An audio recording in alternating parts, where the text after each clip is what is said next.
नमस्कार दोस्तों, मैं हूं कोमल सिंह चौहान, आपका पसंदीदा टीचर।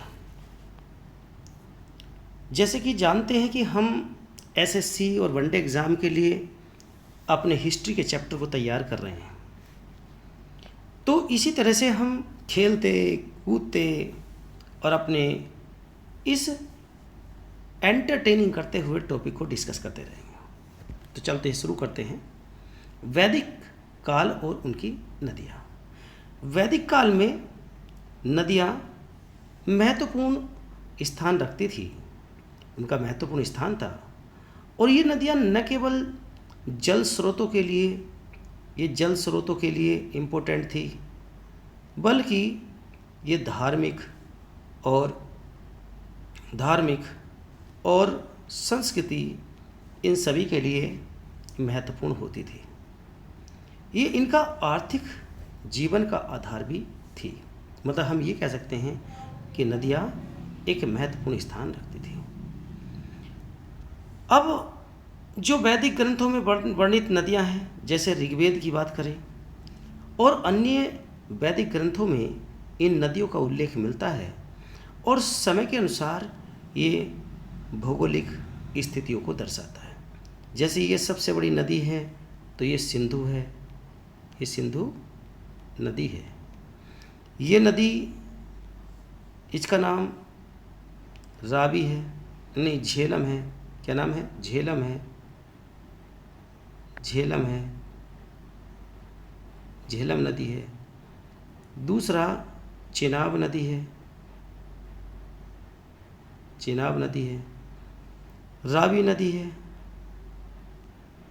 रावी नदी है। इसके बाद व्यास नदी है। और इसी तरह से हम कहेंगे सतलुज नदी। मतलब हम इन नदियों को, जिनकी हम बात कर रहे हैं, इनका संस्कृत में भी अलग अलग नाम मिलता है। इन नदियों में ऋग्वैदिक लोग सरस्वती नदी को वैदिक काल में सबसे पवित्र मानते हैं। जैसे आज हम गंगा को सबसे पवित्र मानते हैं और गंगा को माँ का दर्जा देते हैं। इसलिए वैदिक काल में भी सरस्वती को नदियों की माँ या नदी तमा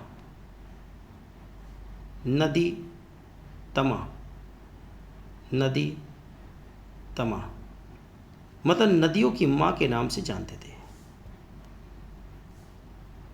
सिंधु नदी, जैसे आप जानते हैं, सिंधु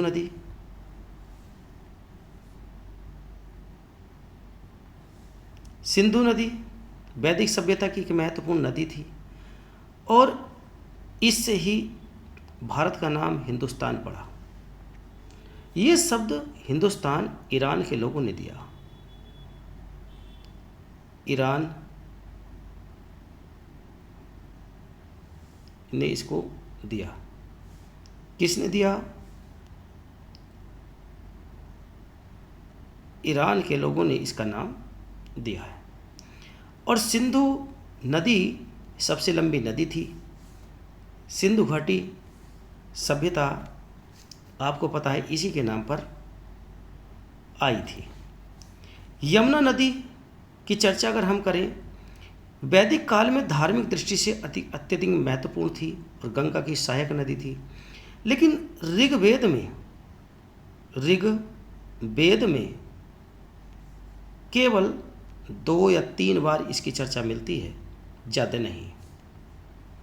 वहीं अगर हम गंगा की बात करें, हालांकि गंगा का उल्लेख बाद के वैदिक ग्रंथों में मिलता है, लेकिन यह एक महत्वपूर्ण नदी बाद में चलकर बनी।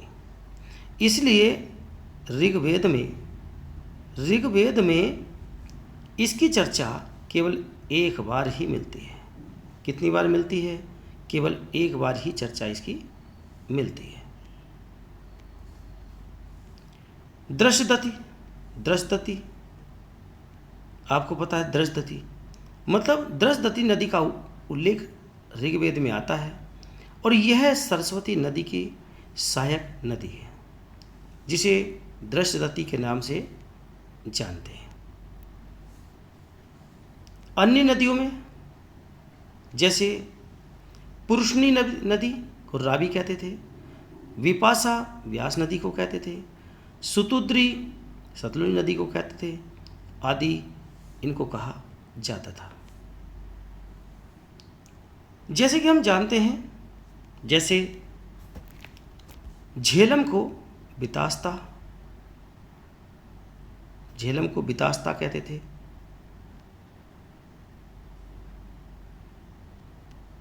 बितास्ता कहते थे, झेलम नदी को बितास्ता कहा जाता था। बाकी सभी नदियों के बारे में आपने सीखा।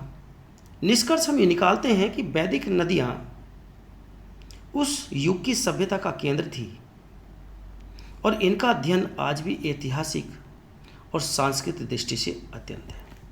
तो इसमें एक महत्वपूर्ण क्या क्या क्वेश्चन पूछेगा कि भाई यहाँ से वितास्ता किसे कह रहे हैं, वितास्ता।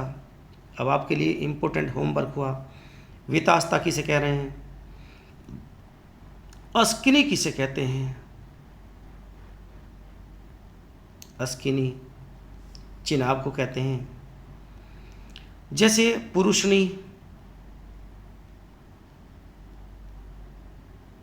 किसे कहते हैं, जैसे विपाशा किसे कहते हैं, विपाशा। जैसे आपका सुतुद्री किसे कहते हैं,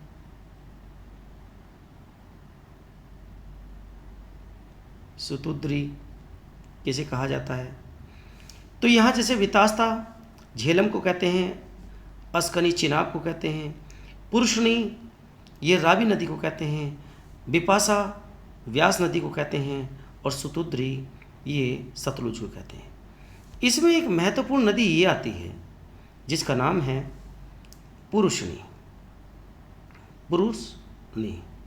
अब पुरुषनी हमें क्या बताएगी, तो पुरुषनी हमें ये बताएगी कि इस नदी के किनारे पर, जिसे रावी कहते हैं, 10 राग युद्ध हुआ। 10 राग युद्ध हुआ और इस युद्ध में सुदास जो भरत वंश के थे, इन्होंने 10 राजाओं को हराया था। और ये भी पूछा जाता है कि भाई गायत्री मंत्र